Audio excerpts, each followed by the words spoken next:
Hey, how's it going, everyone? This is Odd Job here. This is the weekly update for the Star Citizen Universe roadmap. As you can see, I already have 3.5 pulled up. Let's go ahead and jump right into the numbers. For 3.5, everything has been completed except for the 300i rework. As you can see, there has been no change from last week, so we can safely assume right now all the developers are most likely trying to squash out the remaining bugs so that they can have a live release. But the 300i rework has not moved into 3.6.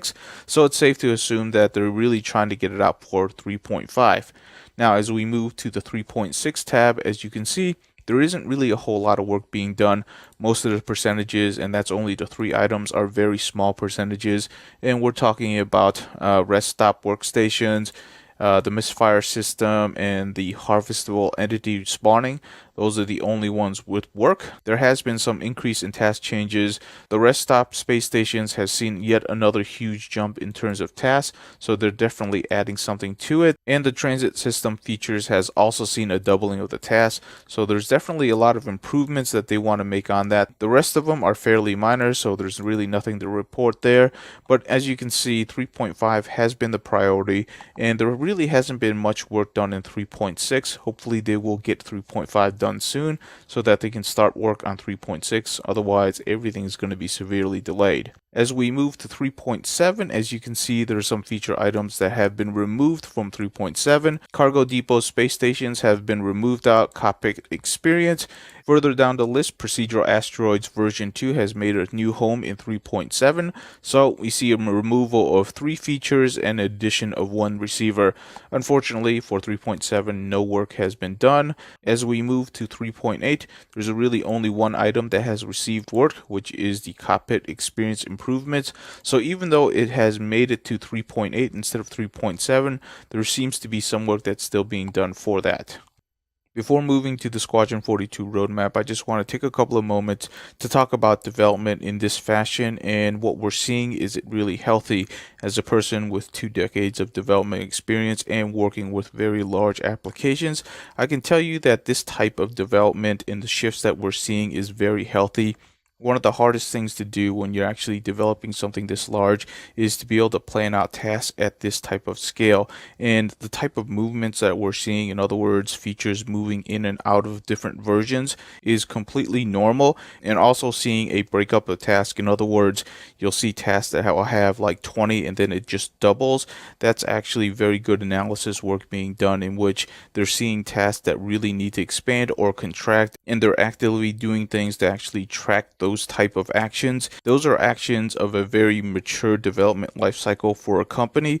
Unfortunately, for anybody who isn't used to this type of development, it seems like they don't know what they're doing, because there's constantly shifts in things moving around or expansion and contraction on tasks. Because what most people don't understand, that development at this scale, you really don't know how it's going to affect downstream systems until you implement it and really do some analysis on them. Once you do that analysis, you're going to get feedback, and then all of a sudden you're going to have to refactor what you perceived earlier was the right amount of tasks, and then you're going to have to readjust, which means you're going to have to rebalance, which means things will have to shift around.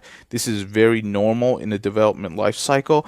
Unfortunately, when you scale it out to an entire year and you're trying to show people what you're doing, a lot of people don't understand that it's really hard to actually project out an entire year's worth of work at applications of this scale. And in fact, it's almost asking to be criticized.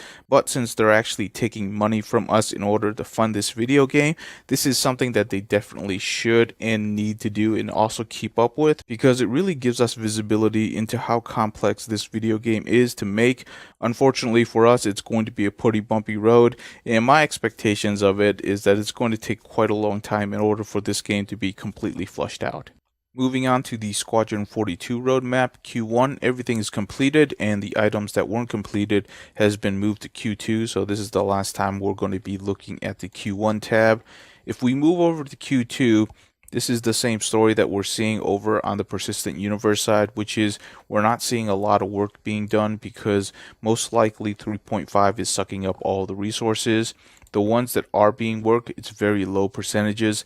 Even this one, which is, I believe, yes, death animations, it says 33%, but that's only 1 of 3 tasks, so that's why there's a large number there.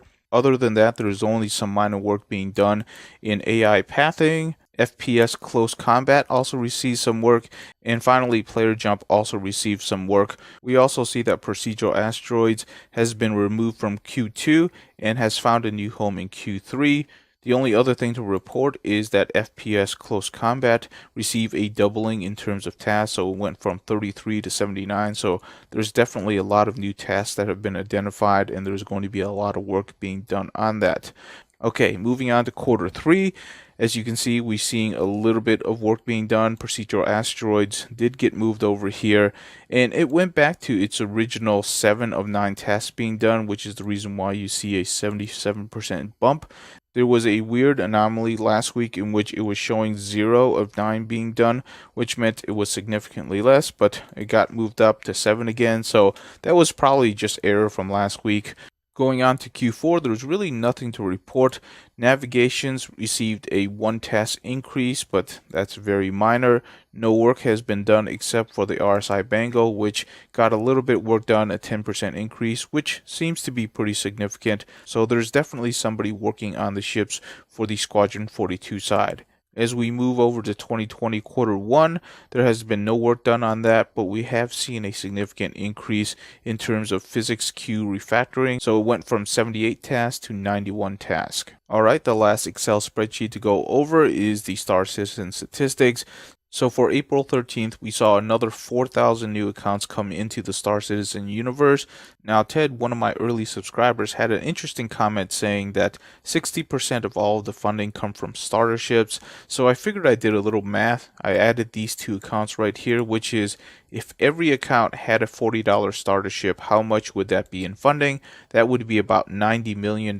So if you use that number and factor in the overall total funding, it comes out to be about 40%. And this is with every account having a starter ship account, which I don't really believe every account has a starter package, because there are plenty of people that start accounts and think about getting into Star Citizen, but they actually don't make the monetary commitment to do so. So I don't believe this statistic is super accurate, but what you do see is that with each week, starter ships represents a smaller and smaller amount of the overall funding, which kind of makes sense. Over on the funding statistics, this week $600,000 was added to the Star Citizen funding, which is a little bit better than last week. One of the things that could account for this variance is that subscribers currently can buy a Drake Buccaneer for, I believe, $110. I'm not sure if that's a super popular ship, but that could account for that additional variance for this week. Thank you so much for watching. If you like this type of content, please subscribe to the channel, as we will be covering all things Star Citizen. If you have any questions or recommendations, please leave it in the comments below. We greatly appreciate new subscribers, as this will allow us to create more content in the future. That's all I have. Thank you so much, and I will see you in the next video.